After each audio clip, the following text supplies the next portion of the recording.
ลูกขอให้หยุดดื่มเหล้าหากมัวแต่เมาคนเขาย้ำหมิ่นเรื่อยมากลับตัวเสียใหม่กลับใจมาพัฒนาพ่อจะมีคุณค่าเลิกดื่มสุราเลิกการพนัน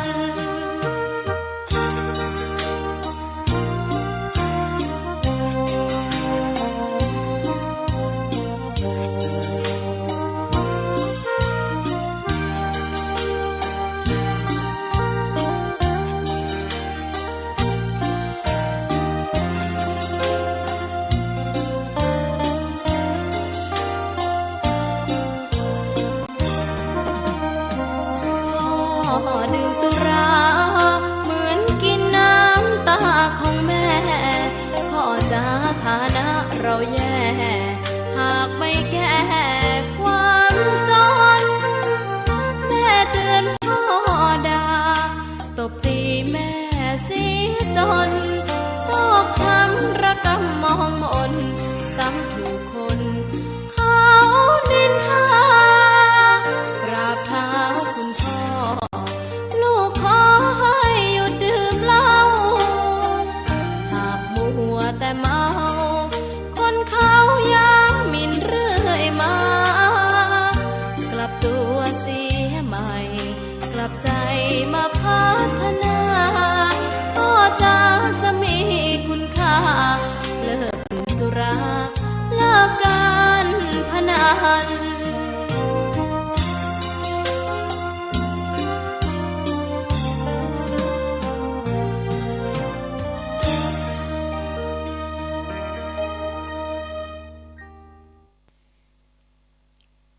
ขอความนอบน้อมจงมีแด่พระรัตนตรัยเจ้าตึงสามประการพระรัตนตรัยองค์ที่หนึ่งคือพระพุทธเจ้าพระพุทธองค์ได้เสด็จอุบัติขึ้นมาบนโลกได้ตรัสรู้ธรรมะที่เป็นหลักความจริงแล้วก็ได้น้อมนำเอาธรรมะทั้งหลายเหล่านั้นมาเทศนาสั่งสอนให้สัตวโลกได้ฮู้ได้เข้าใจพระพุทธองค์เป็นผู้เลิศกว่าคนอื่นทั้งด้านปัญญาทั้งด้านความบริสุทธิ์ทั้งด้านความที่พระพุทธองค์มีพระมหากรุณาธิคุณต่อสัตวโลกข้าพระพุทธเจ้าขอเคารพนบนอบกราบไหว้พระพุทธองค์พระพุทธเจ้าพระองค์นั้นพระธรรมเจ้าเป็นหลักธรรมเป็นคำสอนขององค์สมเด็จพระสัมมาสัมพุทธเจ้าเป็นหลักความจริงเป็นหลักธรรมที่จะต้องน้อมนำมาประพฤติปฏิบัติเป็นหลักธรรมที่รักษาผู้ที่ประพฤติปฏิบัติตามมีความสุข พ้นจากความทุกข์ข้าพระพุทธเจ้าขอเคารพนบนอบกราบไหว้แทบไตรไวสาพระธรรมเจ้าพระอริยสังฆเจ้าเป็นลูกหลานเจ้าบ้านได้ออกบวชตามคำสอนตามคำแนะนำด้วยความเลื่อมใสในพระพุทธเจ้า แล้วก็ประพฤติปฏิบัติตามพระธรรมวินัย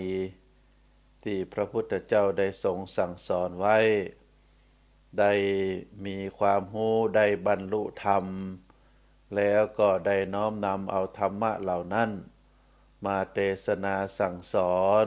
ให้อุบาสกอุบาสิกาได้รู้ได้เข้าใจพร้อมกับได้ดำรงคงไว้เป็นการสืบทอดอายุพระพุทธศาสนาข้าพระเจ้าขอเคารพนบนอบกราบไหว้แทบไตรไวสาพระอริยสงฆ์ทั้งหลายเหล่านั้นด้วยความเคารพ พระรัตนตรัยเจ้าตึงสามประการเป็นสิ่งที่เจ้าพุทธเฮาเคารพสักการะนบนอบกราบไหว้เป็นสิ่งที่สูงก่าเป็นอย่างยิ่งขอถวายความเคารพครูบาอาจารย์อันมีพระมหาเถรานุเถระเจ้าคณะผู้ปกครองตลอดถึงพระภิกษุหนุ่มสามเณรน้อยจุตนจุองค์ขอเจริญพรศรัทธาญาติโยมเนอผู้รับฟังรายการนักศีลนักบุญท่านอุบาสกอุบาสิกาทุกท่าน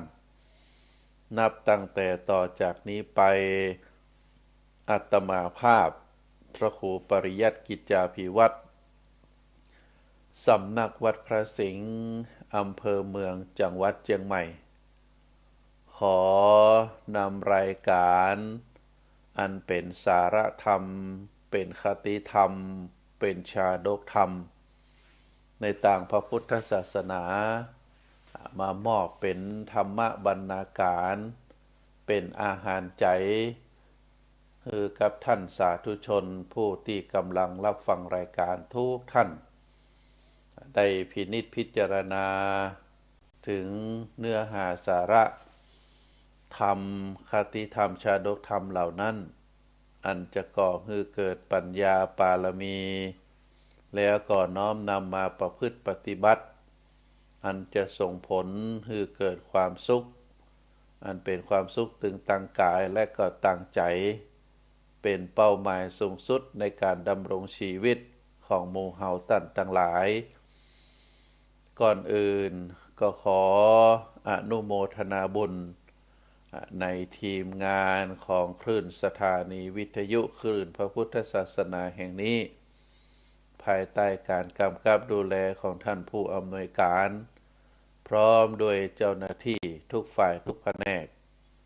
ที่อำนวยความสะดวกคือนำเสียงอันเป็นเสียงแห่งธรรมะเป็นเสียงแห่งมงคลได้กระจายสู่ท่านสาธุชนทุกท่านบ่ว่าจะอยู่ทางส่วนใดของจังหวัดเชียงใหม่ลำพูนลำปางเชียงรายบ่ว่าไกลบ่ว่าใกล้เมื่อคลื่นสถานีวิทยุแห่งนี้ไปถึงก็ท่านสาธุชนทั้งหลายสามารถที่จะรับฟังได้อันนี้ก็ถือว่าเป็นคุณประโยชน์ตึงนักจัดรายการและก็คุณประโยชน์ต่อท่านผู้ฟัง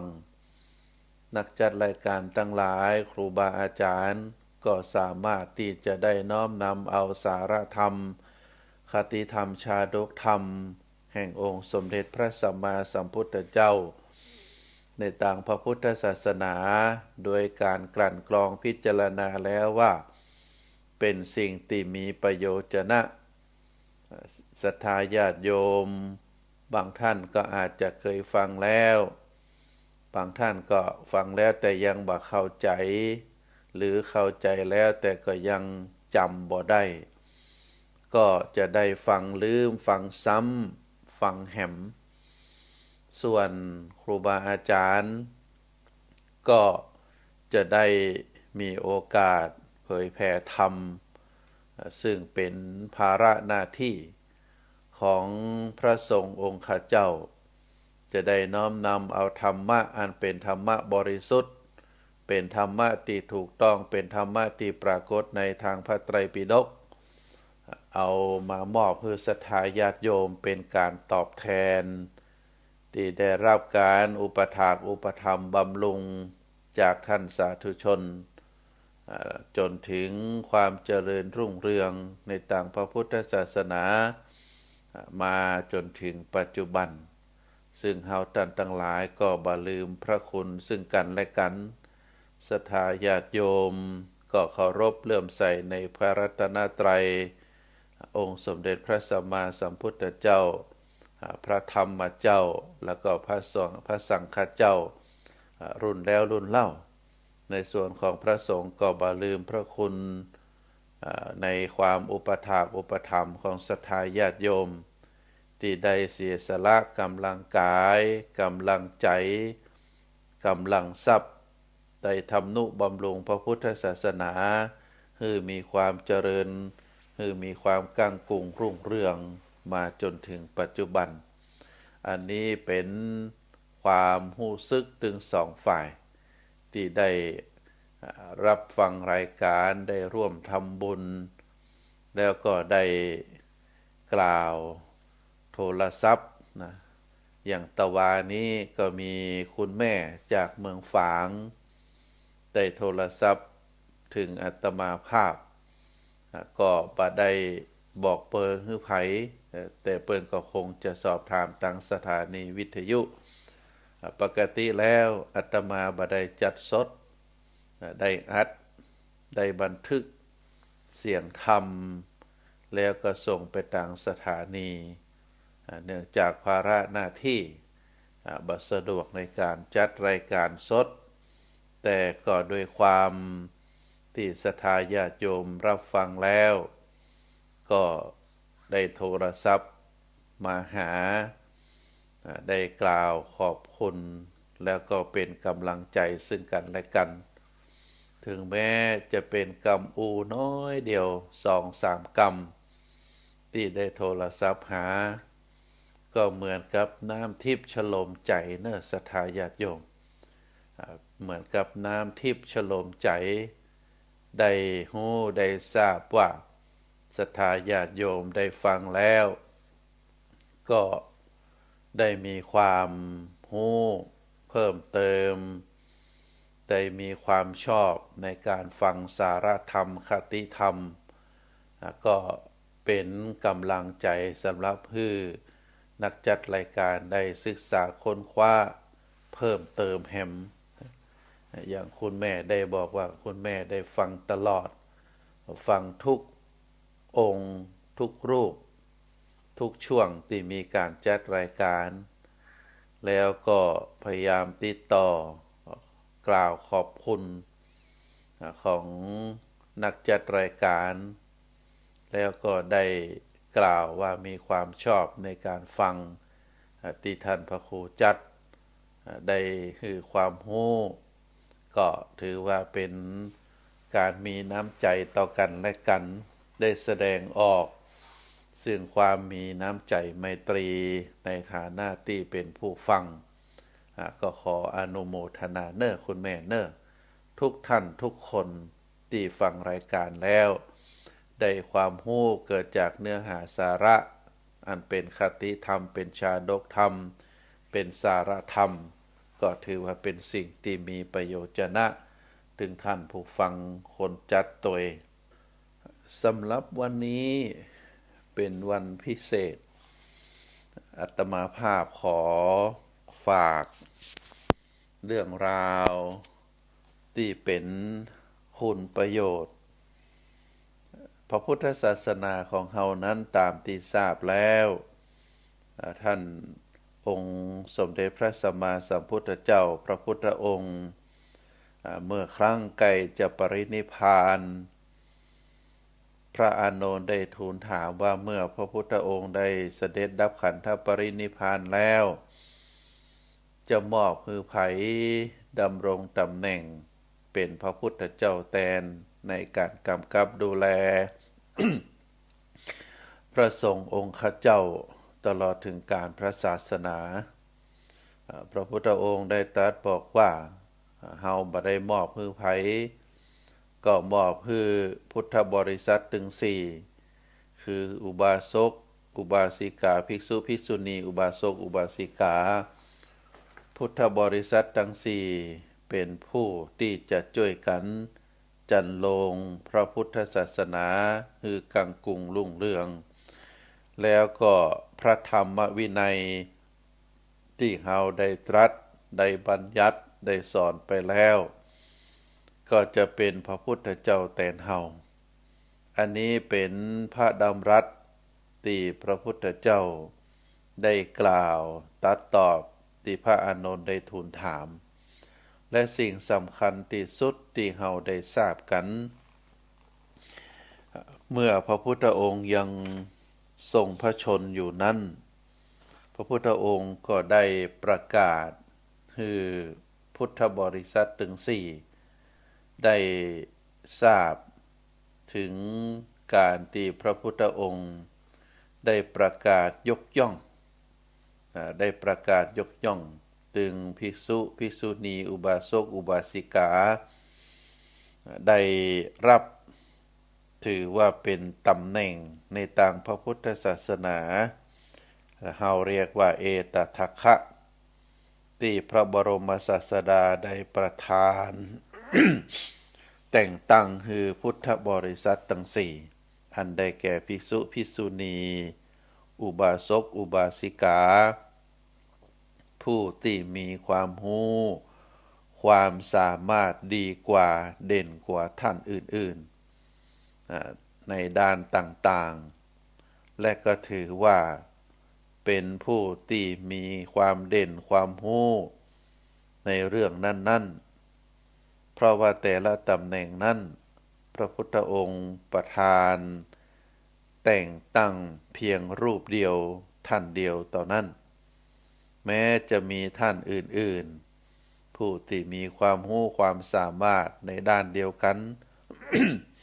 แต่พระพุทธองค์ก็ทรงแต่งตั้งเฉพาะรูปที่เด่นที่สุดเพียงรูปเดียวบอกว่าจะเป็นพระภิกษุหรือภิกษุณีผู้ที่ได้รับการยกย่องคือเป็นเอตทัคคะนั้นเราจะหานว่าทุกรูปทุกท่านล้วนแต่เป็นพระอรหันต์ขีณาสพทั้งนั้นเว้นแต่พระอานนท์รูปเดียวที่เป็นพระโสดาบันต่อเมื่อพระพุทธองค์ได้เสด็จดับขันธปรินิพพานแล้วก็จึงได้สำเร็จเป็นพระอรหันต์อันนี้ของท่านพระอานนท์ส่วนเฮาจะหันว่าส่วนที่เป็นอุบาสกก็เป็นผู้ดำรงตำแหน่งได้สำเร็จตั้งแต่พระโสดาบันไปจนถึงพระสกทาคามีเว้นตัปปุสะและก็พันลิกะสองพี่น้องปอกาตีบ่ได้บรรลุมรรคผลใดๆในส่วนของอุบาสิกา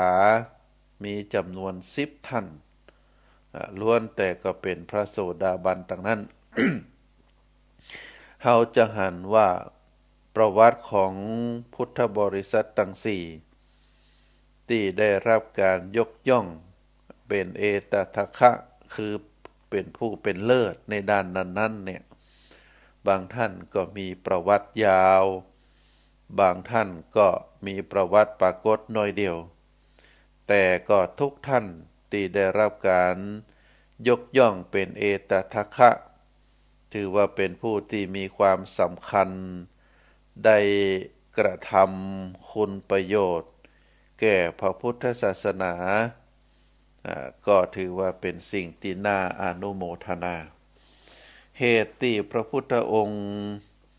ได้ทรงยกย่องพุทธบริษัทถึงสี่คือดำรงตำแหน่งเอตทัคคะต่าง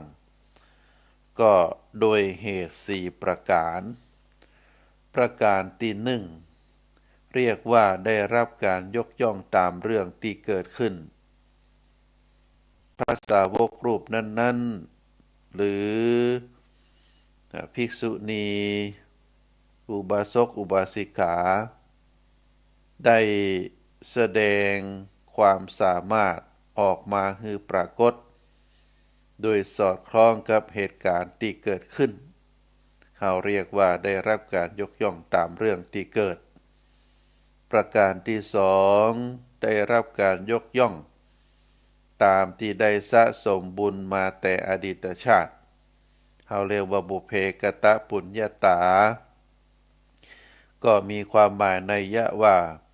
พระมหาสาวกอันเป็นอุบาสกอุบาสิกอันเป็นภิกษุภิกษุณีอุบาสกอุบาสิกาท่านนั้นได้สร้างบุญสมภารมาตั้งแต่อดีตชาติพร้อมทั้งได้ตั้งจิตปรารถนาเพื่อบรรลุตำแหน่งเอตทัคคะนั้นตัวเองอันนี้เรียกว่าได้รับการยกย่อง ตามที่ได้สะสมบุญมาตั้งแต่อดีตชาติประการที่สามได้รับการยกย่องตามความเชี่ยวชาญก็คือความเชี่ยวชาญที่เกิดขึ้นเป็นเรื่องพิเศษเฉพาะเรื่องนั้นๆมีความเชี่ยวชาญในเรื่องนั้นจึงได้รับการยกย่องประการที่สี่ได้รับการยกย่องตามที่มีความสามารถเหนือผู้อื่นก็มีความหมายนัยยะว่าพระสาวกรูปนั้นพระสาวิการูปนั้นอุบาสกอุบาสิกาท่านนั้นมีความสามารถในเรื่องที่ทำให้ได้รับตำแหน่งเอตทัคคะเหนือกว่าท่านอื่นๆที่มีความสามารถอยู่อย่างเดียวกัน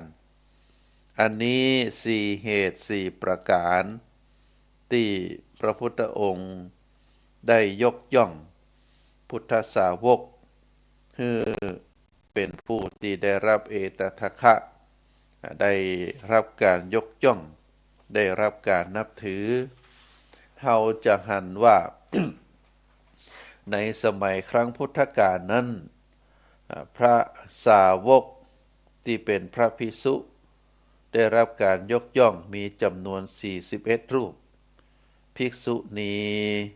ได้รับการยกย่อง13รูปอุบาสก10ท่านอุบาสิกา10ท่านตึงหมดตึงมวลนี้มีประวัติชัดเจนได้รับยกย่องจากองค์สมเด็จพระสัมมาสัมพุทธเจ้าในฐานะที่เป็นผู้มีคุณสมบัติโดดเด่นเราถือว่าได้รับการยกย่องเป็นเอตทัคคะในวันนี้ก็จะขอนำเสนอพระสาวกรูปแรกที่ได้รับเอตทัคคะได้รับการยกย่องจากองค์สมเด็จพระสัมมาสัมพุทธเจ้านั่นก็คือพระอัญญาโกณฑัญญะพระอัญญาโกณฑัญญะนั้นตามประวัติแล้วเกิดในตระกูลพราหมณ์ในหมู่บ้านชื่อว่าโทนวัตถุอันอยู่บักไกลจากเมืองจากกรุงกบิลพัสดุชื่อเดิมท่านก็ชื่อว่าโกณฑัญญะโกณฑัญญะเมื่อเจริญเติบโตก็ได้ศึกษาห่ำเพียรศิลปวิทยาในตระกูลพราหมณ์ในวรรณพราหมณ์ก็คือจบไตรเพศไตรเพศเป็นกัมปีของศาสนาพราหมณ์ของคนที่นับถือความเป็นพราหมณ์อยู่และก็ท่านก็ได้ศึกษาห่ำเพียรวิชาการทำนายลักษณะอย่างเชี่ยวชาญโกณฑัญญพราหมณ์นี่เจริญเติบโตแล้วก็ได้รับการศึกษาโดยเฉพาะการศึกษาศิลปวิทยาจากคัมภีร์ไตรเพศและก็วิชาการทำนายตายทักลักษณะของคนมีความเชี่ยวชาญอย่างยิ่งเมื่อ เจ้าชายสิทธัตถะได้ประสูติได้5 วันพระเจ้าสุโธทนะพระราชบิดาก็ได้เจิญพราหมณ์108พราหมณ์108ที่อยู่บริเวณใกล้เคียงหรืออยู่ในกรุงกบิลพัสดุเข้ามาในพระราชนิเวศเมื่อพราหมณ์108ได้เข้ามาแล้วก็ได้เลี้ยงโภชนาอาหารพร้อมกับทำพิธีทำนายพระลักษณะตามราชประเพณีของเจ้าชายสิทธัตถะก็ได้เลือกพราหมณ์ตึงโมดที่มีความเชี่ยวชาญเป็นพิเศษจากพราหมณ์108เหลือ8 คนใน8 คนนั้นก็มีพราหมณ์หนุ่มที่มีอายุน้อยคนหนึ่งนามว่าโกณฑัญญะในพราหมณ์8 คนนั้นโก กนทัญญพราหมณ์ถือว่าเป็นผู้ที่มีอายุน้อยที่สุดเป็นคนสุดท้ายพราหมณ์7 คนแรกได้พิจารณาตรวจดูพระลักษณะของเจ้าชายสิทธัตถะอย่างละเอียดแล้วเห็นถูกต้องตามตำรามหาบุรุษลักษณะตามการพยากรณ์ศาสตร์ครบทุกประการจึงได้ยกนิ้วมือขึ้น2 นิ้วเป็นสัญลักษณ์ในการทำนายเป็น2 นัยยะเหมือนกันทุกคนถึง7 คนบอกว่าพระราชกุมารพระองค์นี้ถ้าดำรงอยู่ในเพศคฤหัสถ์ก็จะได้เป็นพระเจ้าจักรพรรดิปราบปรามได้รับชัยชนะทั่วปัตตภีมณฑลโดยอุบายอันชอบธรรมแต่ถ้าออกบรรพชาประพฤติพจน์พรหมจรรย์ก็จะได้ตรัสรู้เป็นพระสัมมาสัมพุทธเจ้าเป็นพระศาสดาเอกในโลกแนะนำสั่งสอนเวนยสัตว์โดยบ่มีศาสดาคนอื่นที่ยิ่งไปกว่านี้อันนี้เป็นคำทำนายถ่ายทักของพราหมณ์ถึง7 ท่านส่วนโกณทัญญพราหมณ์ก็ได้สั่งสมบารมีมาครบถ้วนตั้งแต่อดีตชาติแล้วการเกิดในภพนี้ก็ถือว่าเป็นภพสุดท้ายจึงมีปัญญานักกว่าพราหมณ์ถึง7 คนแรกได้พิจารณาตรวจดูพระลักษณะของพระราชกุมารโดยละเอียดแล้วโกณทัญญพราหมณ์ได้ยกนิ้วมือเพียงนิ้วเดียวเป็นการยืนยันการพยากรณ์ทำนายตายตักอย่างเด็ดเดี่ยวเป็นนัยยะเดียวตอนนั้นว่าพระราชกุมารพระองค์นี้เป็นผู้ที่บริบูรณ์ด้วยพระมหาบุรุษลักษณะอย่างนี้จะบอยู่ดำรงคงเพศเป็นคฤหัสถ์อย่างแน่นอนพระองค์จะต้องเสด็จออกบรรพชาและได้ตรัสรู้เป็นพระสัมมาสัมพุทธเจ้าอย่างบ่ต้องสงสัยอันนี้โกณทัญญพราหมณ์ผู้ที่เป็นพราหมณ์อายุน้อยที่สุดที่ได้รับคัดเลือกเจิญไปในวันที่5ที่เจ้าชายสิทธัตถะได้ประสูติแล้วก็เป็นพราหมณ์จาก108เหลือ8 คนใน8 คน7 คน7 คนแรกที่เป็นผู้ที่มีอายุได้ทำนายทายทักเป็น2 ลักษณะก็โดยการยกมือขึ้น2 นิ้วแล้วกล่าวทำนายทายทักว่ามี2 ลักษณะถ้าอยู่เป็นคฤหัสถ์ก็จะเป็นพระมหาจักรพรรดิถ้าได้ออกบวชบรรพชาก็จะเป็นพระศาสดาเอกของโลกแต่พราหมณ์หนุ่มพราหมณ์น้อยคนที่8ได้ยกนิ้วมือนิ้วเดียวแล้วก็กล่าวทำนายทายทักว่ามีต่างเดียวตอนนั้นคือจะต้องออกบวชแล้วก็เป็นพระบรมศาสดาในโลกที่บ่มีภัยเทียบเท่าเมื่อได้ทำนายตายทักเป็นลักษณะแบบนั้นแล้วก็ได้พราหมณ์ถึง8ก็ได้กลับไปบ้านไผ่บ้านมันต่อมาในเวลาล่วงเลยมา29 ปีปีที่29เจ้าชายสิทธัตถะได้เสด็จออกบรรพชาโกณทัญญพราหมณ์ซึ่งได้ฟังได้ติดตามความเคลื่อนไหวของเจ้าชายสิทธัตถะเมื่อทราบข่าวดังนั้นก็ดีใจเพราะตรงกับคำทำนายของตนก็ได้ รีบไปจวนบรรดาบุตรของพราหมณ์แห่ม7 คนที่ได้ร่วมกันทำนายทายทักในครั้งนั้นโดยกล่าวว่าบัดนี้เจ้าชายสิทธัตถราชกุมารโอรสของพระเจ้าสุโธทนะแห่งกรุงกบิลพัส ได้เสด็จออกบรรพชาแล้วพระองค์จะได้ตรัสรู้เป็นพระสัมมาสัมพุทธเจ้าแน่นอน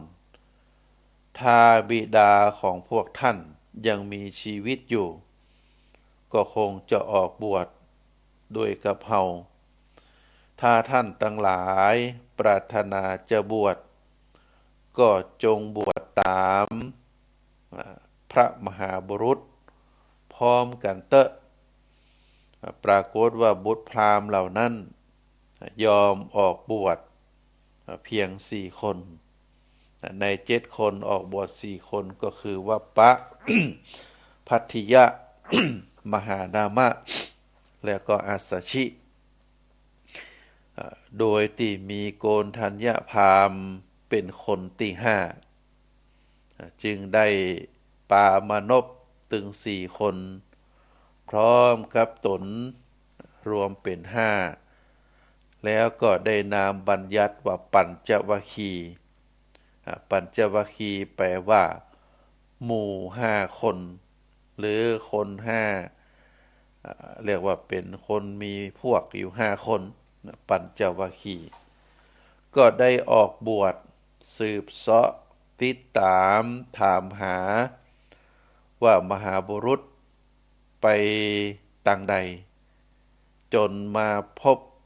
พระองค์กำลังบำเพ็ญเพียรเรียกว่าบำเพ็ญทุกขกิริยาอยู่ที่ตำบลอุลุเวลาเสนานิคมด้วยความมั่นใจว่าพระองค์จะได้ตรัสรู้อนุตตรสัมมาสัมโพธิญาณอย่างแน่นอนก็จึงปากันได้เข้าไปอยู่เฝ้าทำกิจเรียกว่าทำกิจวัตรอุปถากอุปถัมภ์โดยการจัดน้ำใจน้ำกินและก็ปัดกวาดเสนาสนะเป็นต้นโดยหวังว่า เมื่อพระองค์ได้ตรัสรู้แล้วก็จะได้แสดงธรรมโปรดพวกตนแล้วก็จะได้หู้ตยเมื่อพระมหาบุรุษทรงบำเพ็ญทุกขกิริยาเป็นเวลาถึง6 ปีก็ยังบ่ได้บรรลุพระโพธิญาณพระพุทธองค์มหาบุรุษจึงได้ดำริว่าวิธีนี้คงบ่ใจเป็นหนทางแห่งการตรัสรู้เพราะว่าการทรมานบำเพ็ญทุกขกิริยาเป็นการทรมานเพียงร่างกายก็จึงได้เลิกละความเพียรที่ทรมานทางกายหันมาบำเพ็ญเพียรทางจิตเลิกอดพระกยาหารกลับมาเสวยอาหารตามเดิมเพื่อที่จะบำรุงพระวรากายให้แข็งแรงฝ่ายปัญจวัคคีย์ผู้ที่มีความเลื่อมใสในการปฏิบัติแบบทรมานร่างกายซึ่งก็ถือว่าในสมัยนั้นบรรดาคนที่จะเป็นเรียกว่าจะเป็นเจ้าลัทธิเป็นศาสดาก็มักจะนิยมกระทำกันในการทรมานร่างกาย เมื่อได้หันพระโพธิสัตว์ละความเพียรแล้วก็รู้สึกหมดหวังปัญจวัคคีย์ทั้ง5หมดหวังก็ได้ปากันหลีกหนีทิ้งพระโพธิสัตว์ฮืออยู่ประทับอยู่ตามลำพังพระองค์เดียวปากันเที่ยวสัญจรไปพักอาศัยอยู่ที่ป่าอิสิปตนมฤคทายวัน อยู่ที่เมืองกรุงพาราณสีขั้นพระโพธิสัตว์เจ้าได้ตรัสรู้อนุตตรสัมมาสัมโพธิญาณแล้วก็ได้ดำริพิจารณาหาผู้คนที่สมควรจะรับฟังปฐมเทศนา และก็ตรัสรู้ตาม ก็ได้ระลึกถึงอาจารย์ถึงสององค์ ที่เคยไปศึกษาคืออาลาลดาบทกาลามโคตแต่ก็ทราบว่าได้ถึงแก่กรรมไปเมื่อ7 วันที่ล่วงแล้ว แล้วก็อาจารย์แห่มองค์หนึ่งก็คืออุทกดาบทรามบุตร แต่ก็ได้ทราบโดยพยานว่าได้สิ้นชีวิตไปตวานี่เอง เมื่อเป็นดังนั้นแล้วก็จึงได้ระลึกถึงปัญจวัคคีย์พราหมณ์5 คนที่เคยมีอุปการะคุณได้ทนุบำรุงปฏิบัติในสมัยที่บำเพ็ญทุกขกิริยา แล้วก็ทรงทราบว่าปัญจวัคคีย์ถึง5 ท่านนั้นได้พำนักอยู่ที่ป่าอิสิปตนมฤคทายวัน เมื่อพระองค์ได้ดำริดังนี้แล้วก็ได้เสด็จพุทธดำเนินไปที่ป่าอิสิปตนมฤคทายวัน เมื่อปัญจวัคคีย์ถึง5 คนอันมีโกณฑัญญพราหมณ์เป็นต้นได้สนทนากันอยู่ก็หันพระพุทธองค์ได้เสด็จมาตั้งแต่ไกลพระองค์เสด็จมาเพื่อแสวงหาอุปถากเข้าใจกันว่าลักษณะแบบนั้นก็ได้ทำกติกากันไว้ว่าสมณะโคดมนี้คลายความเพียรเวียนเพื่อความเป็นคนมากๆพวกเขาบ่ควรจะไหวบ่ควรจะลุกขึ้นตอนรับบ่รับบาตรบ่รับจีวรของพระองค์เพียงแต่จัดอาสนะไว้เมื่อพระองค์ปรารถนาจะประทับนั่งก็นั่งตามอัธยาศัยเมื่อพระพุทธองค์ได้เสด็จมาถึงต่างก็ลืมกติกาที่นัดกันไว้กลับทำการต้อนรับเป็นอย่างดีดังที่เคยทำมาแต่ก็ยังใจกำตักตายว่าอาวุโสและเรียกพระนามของพระพุทธองค์ว่าโคตมะหรือโคดมอันเป็นถ้อยคำที่แสดงว่าความเคารพพระพุทธองค์ได้ตรัสห้ามแล้วก็ตรัสต่อไปว่าอย่าเลยพวกเธออย่ากล่าวอย่างนั้นบัดนี้เฮาตถาคตได้บรรลุอมตะธรรมแล้วเธอทั้งหลายจงตั้งใจฟังเฮาจะแสดงธรรมให้ฟังเมื่อเธอปฏิบัติตามที่เฮาสอนแล้วบ่เมินเท่าใดก็จะได้บรรลุธรรมแน่นอนอันนี้พระพุทธองค์ได้ตรัสบอกฮือกับปัญจวัคคีย์ทั้ง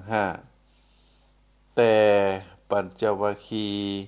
เหล่านั้นก็กล่าวว่าอาวุโสโคดม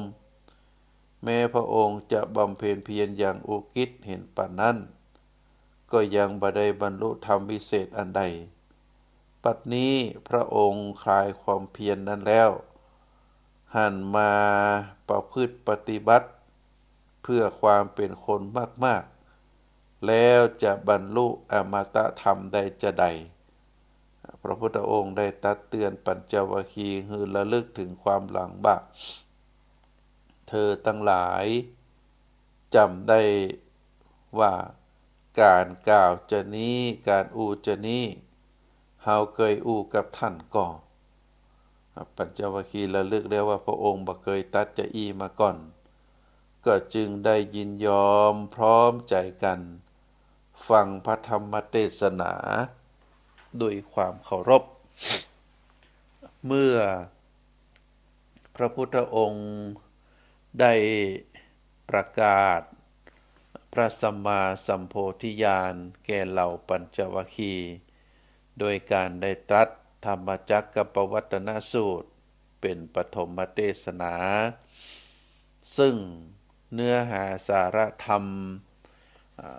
ในธรรมจักรกับปวัตตนสูตรนั้นก็เป็นการกล่าวถึงการประพฤติปฏิบัติที่ย่อหย่อนเกินไปเป็นการแสวงหาความสุขอันพัวพันมกมุ่นอยู่กับรูปเสียงกลิ่นรสและการสัมผัสจึงเป็นการดำรงคงอยู่ในบ้านเฮือนเป็นกิจของคนมีกิเลสหนาบัจจัยเป็นกิจของพระอริยะซึ่งเราเรียกว่ากามสุขันลิกานุโยคประการที่สองพระพุทธองค์ได้ตรัสเกี่ยวกับการปฏิบัติการทรมานตนให้ได้รับความลำบากเคร่งครัดเกินไปทำตนให้ได้รับการความทุกข์ความทรมานเป็นการกระทำที่เหนื่อยเปล่าบ่มีประโยชน์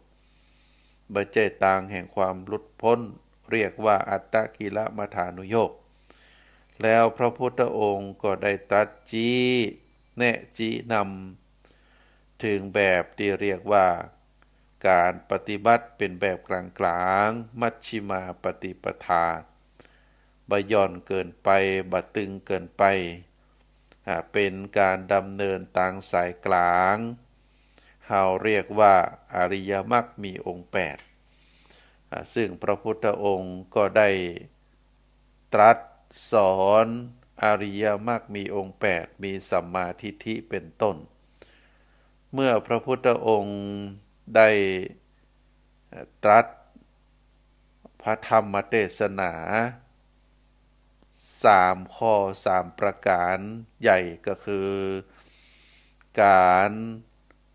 หือละในการความปฏิบัติย่อหย่อนในการที่ดำรงคงอยู่แบบมกมุ่นอยู่ในรูปเสียงกลิ่นรสโผฏฐัพพะ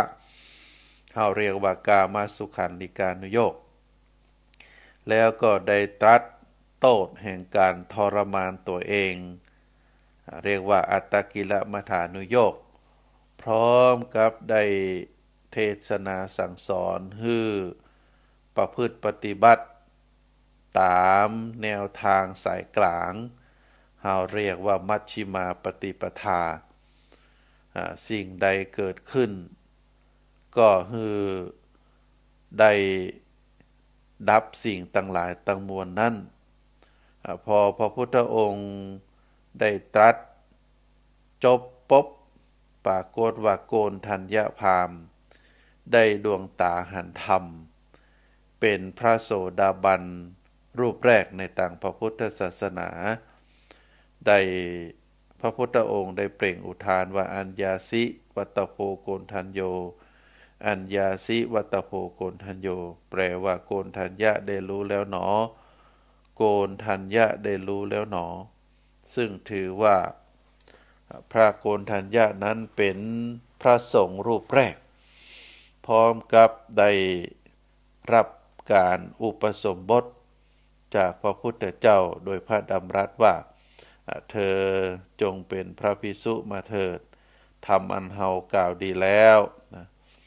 จงประพฤติพรหมจรรย์เพื่อทำให้ที่สิ้นสุดทุกข์โดยชอบเถิดก็ถือว่าการเปล่งพระวาจาเพียงเท่านี้อัญญาโกณฑัญญะก็ถือว่าได้เป็น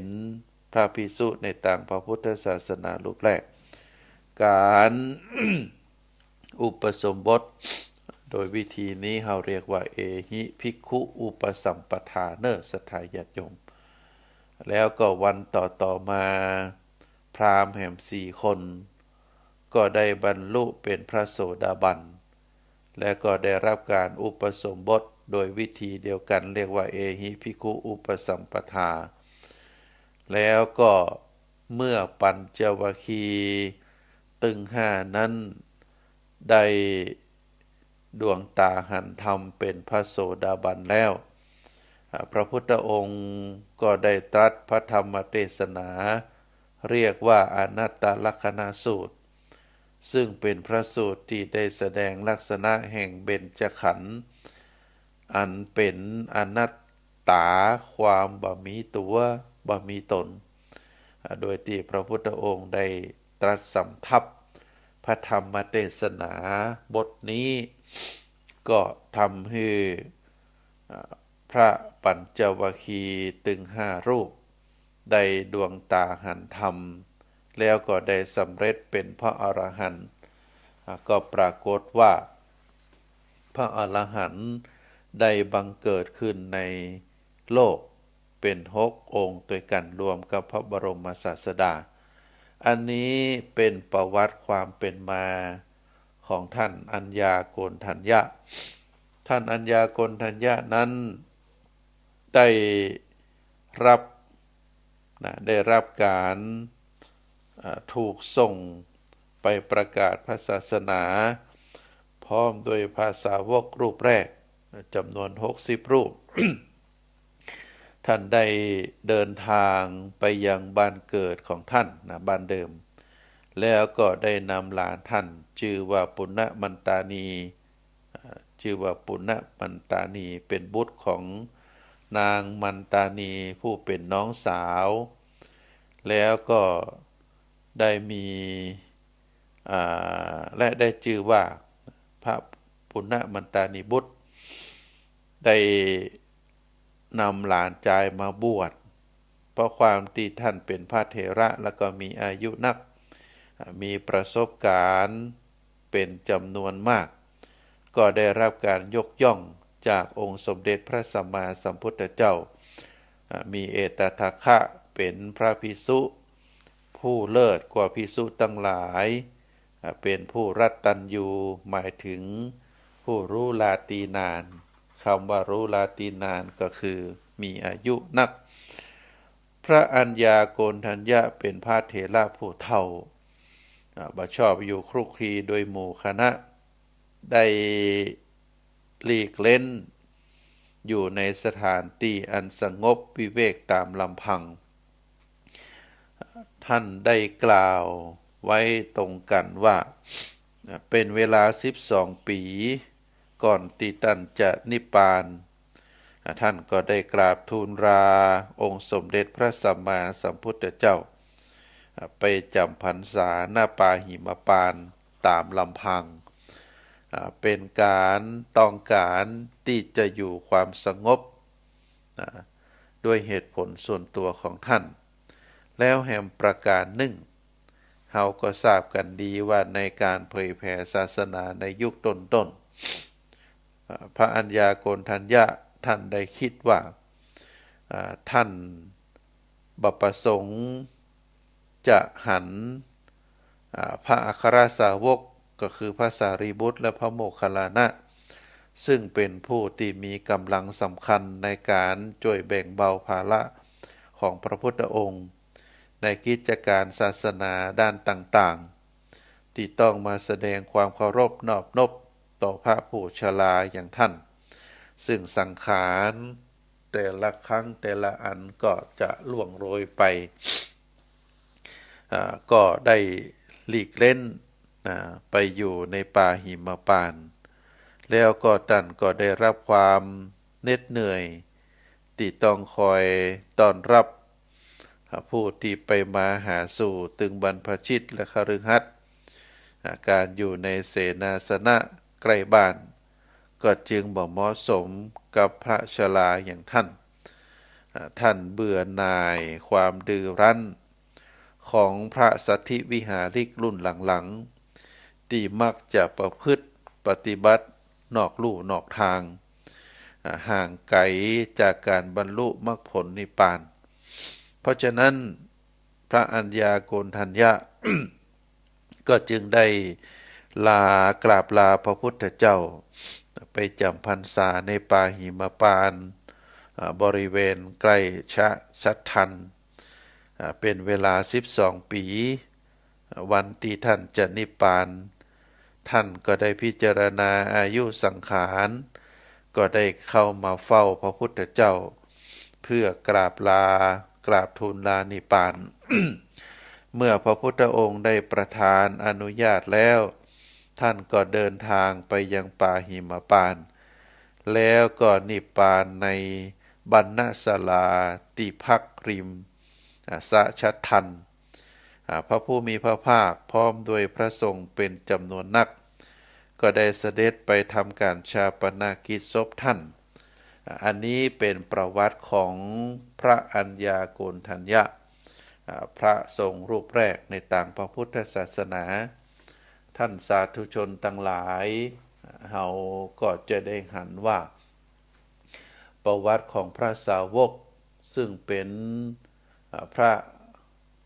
ที่มีความสำคัญเป็นพระสงฆ์รูปแรกท่านก็ดำรงคงขันของท่านตามอัตภาพท่านรักความสงบหลีกเล่นออกจากหมู่จากคณะได้ไปจำพรรษาอยู่ป่าหิมพานต์เป็นเวลาถึง12 ปีเป็นสิ่งที่น่าอนุโมทนาวันนี้อาตมาภาพได้นำประวัติของพระสาวกรูปแรกมาเจริญพรให้ศรัทธาญาติโยมได้รับฟังเนอะก็เมื่อฟังแล้วก็ได้ส่งจิตส่งใจไปถึงดวงเรียกว่าได้บูชาพระสาวกรูปแรกที่เป็นสักขีพยานในการตรัสรู้ธรรมขององค์สมเด็จพระสัมมาสัมพุทธเจ้าก็ถือว่าเป็นคุณเป็นประโยชน์อย่างยิ่งอาตมาภาพขอนำรายการจากท่านสาธุชนไปก่อนไว้โอกาสหน้าเราก็จะได้กลับมาพบกันแฮมเนอร์ขอเจริญพร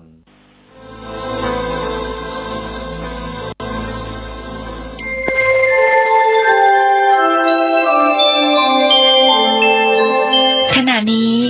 ท่านกำลังฟังสถานีวิทยุกระจายเสียงพระพุทธศาสนา FM 104.5 เมกะเฮิรตซ์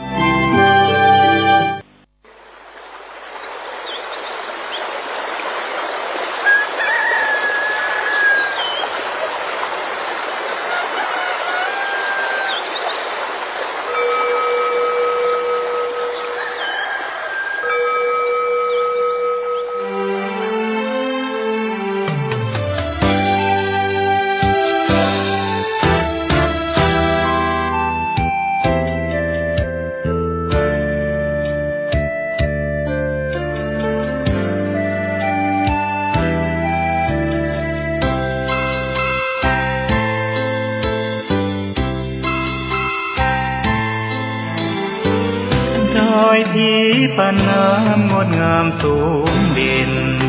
รอยธรรมเทระพระเนตรฝากเสียงผ่านสายลมลอยเชิญชวนศรัทธาร่วมบูรณาวัดป่าดงดอยยอดภูนางแก้วยังคอยทอแสงส่องฟ้าอำไพขึ้นคำสีขาวพาเราแช่มชื่นเป็นผู้รู้ผู้ตื่นเบิกบานทั้งกายและใจเคยแผ่คำสอนองค์ชินวรขจรกว้างไกลข่าวสารงานบุญที่ใดสื่อออนไลน์ไปถึงญาติโยมพระธาตุเจดีย์สีสองเมืองเปล่งประกายแล้วบนยอดดอยนางแก้วมีโอกาสแวะเวียนไหว้ชมจำลองจากดอยสุเทพดอยทุ่งคู่ธาตุบรมพลังแรงใจญาติโยมร่วมสร้างสมทันบารมีสีขาวคลื่นธรรมนำพาความสุขพระเนรชี้ทางคลายทุกข์เกิดปิติสุขให้ทุกทินทีเปิดฟังธรรมะพระจัดรายการหลายคลื่นความร่วมสร้างมหาทานบารมีพระธาตุเจดีย์สีสองเมือง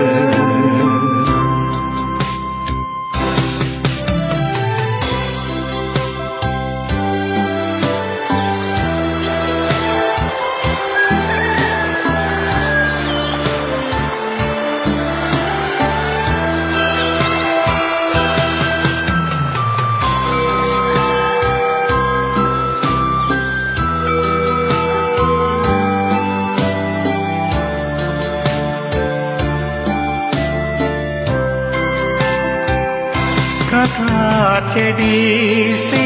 สองเมืองเปล่งประกายแล้ว บนยอดดอยนางแก้วมีโอกาสแวะเวียนไหว้ชม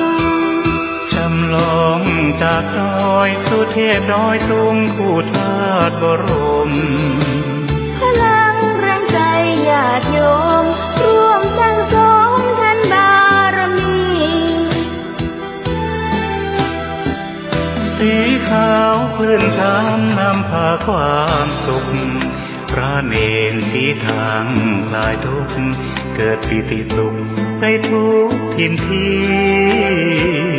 เปิดฟังธรรมะพระจัดรายการหลายคลืนฟัง ร่วมสร้างมหาทานบารมีพระธาตุเจดีย์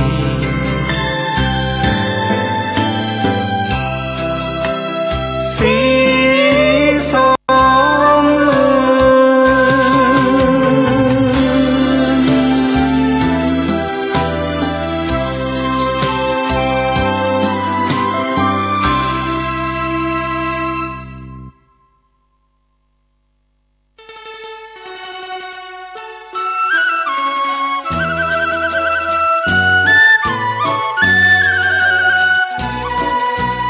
ความเจริญมั่นคงอยู่ที่ความเสียสละอดทนมั่นคงแข็งแรงแสวงหาความรู้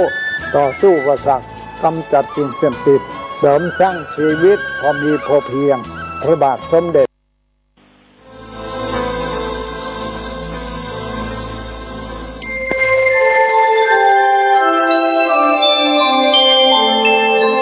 ขณะนี้